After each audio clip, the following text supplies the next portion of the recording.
Alright guys, welcome back to Revamp. Got an audience in the background here. I don't know if they're going to be quiet or not, but whatever. I've got a new project here. Oh, look at this fella. How you going? You just want the attention, don't you? Got a new project here. It's a bit of a project rescue. It's been in another workshop, sort of half done, new motor, all sorts of stuff. It's an Rb30. They're trying to make about 600 horsepower. I say 600 horsepower at the tyre, whether that's what they were going for, you know, but that's what we'll shoot for eventually. And as most people would know, Rb30 is quite possible. So first thing is, probably what this episode is going to be about.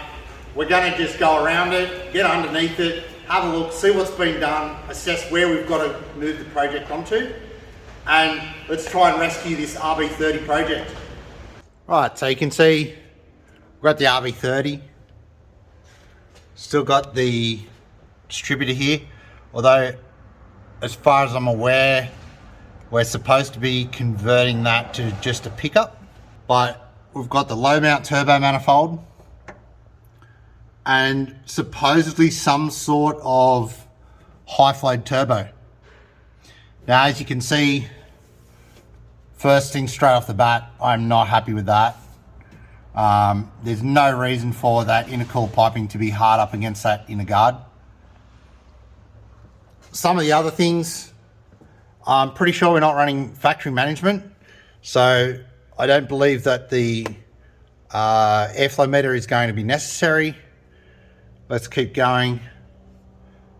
Another intercooler issue. It's far too close to that power steering for my liking. Although we may convert this car to electric power steering. So I can sort of see that there is a little bit of porting in the head. I can't see too far down. It's had all the hoses changed by the looks of it, except the radiator hose. Got some threads in the top of the rocker cover there. Not sure if they're factory or whether they've been put in there to put some sort of breather. At this stage, there's a lot of things not in the engine bay, so it's a bit hard to tell whether some things are done right and some things aren't. You know, it's just, yeah. You got to remember that I am sort of looking at a car that another workshop has worked on. So if we look over there, we've definitely got a major intercooler piping issue going on here. It's sort of wedged under the battery tray. You know, the solution here may be a battery in the boot. But we'll just see as we go along. Adjustable pressure regulator there on the firewall, yet when I look down here, I can see right in the middle of the screen there that we've got the factory fuel line still coming through. So we'll have to have a look at what's going on there. All right, I'm under the car now. Straight off, I've got weird mixed match intercooler brackets. I've got intercooler hoses with reducers and increases and all sorts of stuff. I've got weird stuff going on this side. The pipes are just hitting everything. I've got an aircon compressor in here which doesn't have the correct pulley, or it doesn't have the correct pulley on the engine to suit it. It's dirty. Really what I'm trying to say here, guys, is it's very hard to take on a project that's been half finished by somebody else and put your guarantee or your name quality to it. Yet it's something that I've become a little bit used to doing, getting these projects, trying to rescue them or trying to finish them off, and really turn the projects around so that they make a good, reliable car. Let's continue on. I'm sure we're going to find more. And yeah, it's just, I really don't know what to say, to be honest. It's just one of these projects that's gone stray, and I think they've tried to just patch a lot of things up as it goes. So let's continue on and see what else we can find. Well, straight under here, I can see we've got a power steering rack leak. You know, I have no idea why the tunnel has been bashed so much.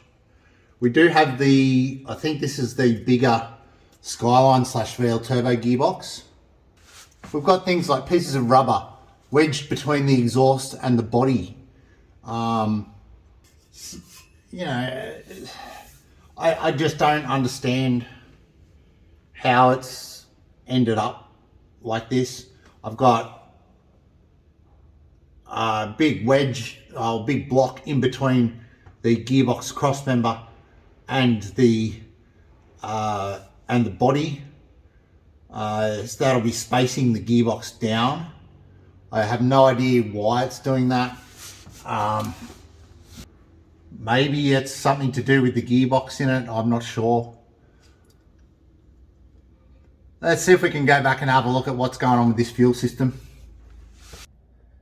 So what we've got going on back here with the fuel system is what I suspected. Is a suspiciously stock looking fuel pump. Even still has the fuel dampener over there. And I'm going to guess the original pickup pump inside the tank. Like, I mean, it's so original down to the point we even have an original fuel filter here. So it's obviously an area we're going to have a look at. So yeah, it just adds to the list again as to what we have to do. Well, that's where the exhaust ended up. You can see it's very close to the fuel tank. Not really centered at all in that location. You can see it's not exactly mounted very nicely to the car at all. Yeah, they've blown a hole in the, I think it might even be in the boot floor, to try and mount the exhaust system. So parts wise, you might be thinking, where are we at? Well, apart from a box of a lot of factory style wiring harness, this is about all we've got. We've got a factory style manifold here. It looks like a naturally aspirated one by the injectors that are in it. That's fine. We're not using that. What we're actually using is this Plenum style intake.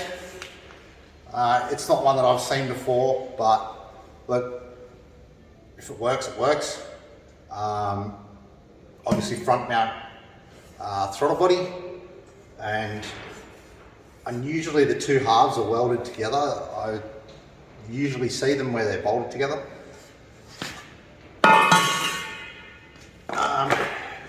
Distributor cap for the distributor, but as I said, I think this has got parts of a LS coil conversion here somewhere. Now, one thing we do have, Haltech. We've got, I think this is a fairly generic Haltech harness. We've got an Elite 750, and we've got some of the wiring diagram. We've got, this looks like, we've got wideband controller and wideband sensor, and some of the associated wiring to go with that.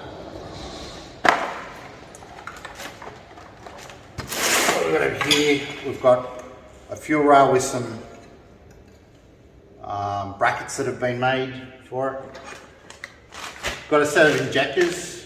They were supposed to be 1600cc, which for this car I don't know that was really necessary, but that's what they were supposed to be. Since looked them up, they're 650cc. So I'll be checking if they'll be big enough to even do the job. Yeah, so LS coil conversion kit here.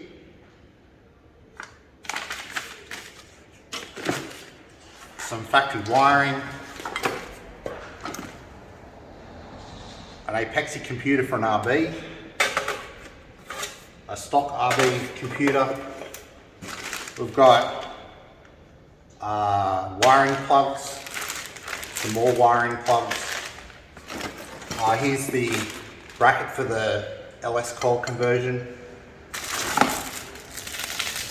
Various little bolts and nuts and a few bits and pieces in here.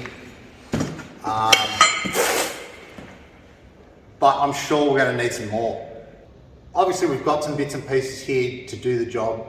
I think we're going to need some more, but yeah, this is just a video to show you this project, what's going on with it, like why it's really not going to be a straightforward project, and give you a bit of an idea of some of the things that can happen when you're not on top of what your builder is doing with your car.